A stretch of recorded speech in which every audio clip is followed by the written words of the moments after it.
రంగారెడ్డి జిల్లా తాడ్వాయి మండలంలోని నందివాడ గ్రామంలో సర్పంచ్ ఎన్నికల ప్రచారం జోరందుకుంది.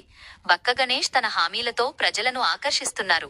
ఉన్నత విద్యతో పాటు సామాజిక సేవలో అనుభవం ఉన్న నాయకుడిగా ఆయనపై గ్రామంలో విశ్వాసం పెరుగుతోంది. యువత కోసం గ్రంథాలయం, క్రీడా ప్రాంగణం, ఓపెన్ జిమ్ ఏర్పాటు చేస్తానని హామీలు ఇచ్చారు. అలాగే మంచినీటి, పారిశుద్ధ్య సమస్యలపై తక్షణమే పరిష్కరిస్తానని తెలిపారు. మొత్తం మీద నందివాడలో బక్క గణేష్ కు బలమైన మద్దతు కనిపిస్తోంది. మా గ్రామంలో చాలా మంది యువత సైన్యం వైపు వెళ్తున్నారు. పోలీస్ శాఖలో కానీ ఆర్మీలో కానీ వెళ్తున్నారు. వాళ్ళ కోసం కూడా మా విలేజ్ లో ల్యాండ్ ఉంటుంది. ఆ ల్యాండ్ లో మంచి క్రీడా రంగాన్ని ఏర్పాటు చేయడానికి కూడా కృషి చేస్తానని చెప్పేసి తెలియజేస్తాను. భవిష్యత్తులో మీ ఊర్లో డ్రైనేజ్ వ్యవస్థ గురించి డ్రైనేజ్ వ్యవస్థ కొంచెం మా గ్రామంలో అస్తవ్యస్తంగా ఉన్నది. కొన్ని నీళ్లు అట్లాగే ఎటు వెళ్ళకుండా అట్లా అయిపోతుంది. దాంతో దోమల బెడద ఎక్కువ ఉంది.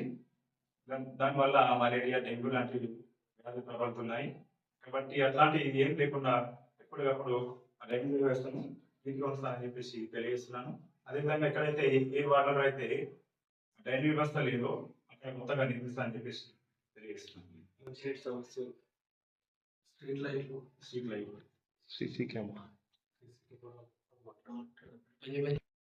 విద్య అనేటువంటిది ఒక మూడవ నేత్రం లాంటిది.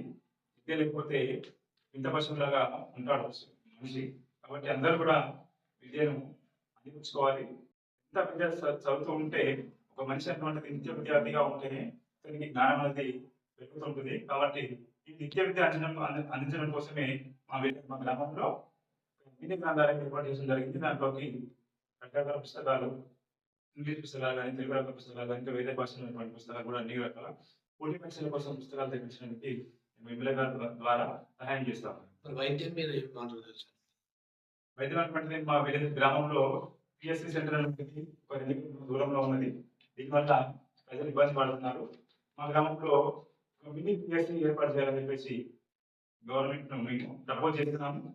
మా ఆధ్వర్యంలో ఎమ్మెల్యే గారి దగ్గరికి వెళ్ళి గ్రామ ప్రజలందరూ కలిసి వెళ్ళి సెంటర్ తీసుకురావడానికి ప్రయత్నం చేస్తాము. మీ గ్రామానికి బస్సు సౌకర్యం గురించి మీరు ఏం చేయవచ్చు? మా గ్రామానికి 2 పూటలు మాత్రమే పొద్దున 4 గంటలకి, సాయంత్రం 7 గంటలకి 2 పూటలు మాత్రమే వస్తుంది. అది మొత్తం కూడా స్కూల్ పిల్లలతో, కాలేజ్ పిల్లలతో వెళ్ళిపోతుంది. ఇలా రవాణా సౌకర్యం లేక చాలా మంది కాలినడకన వెళ్ళవలసి వస్తుంది. కాబట్టి మధ్య మధ్యలో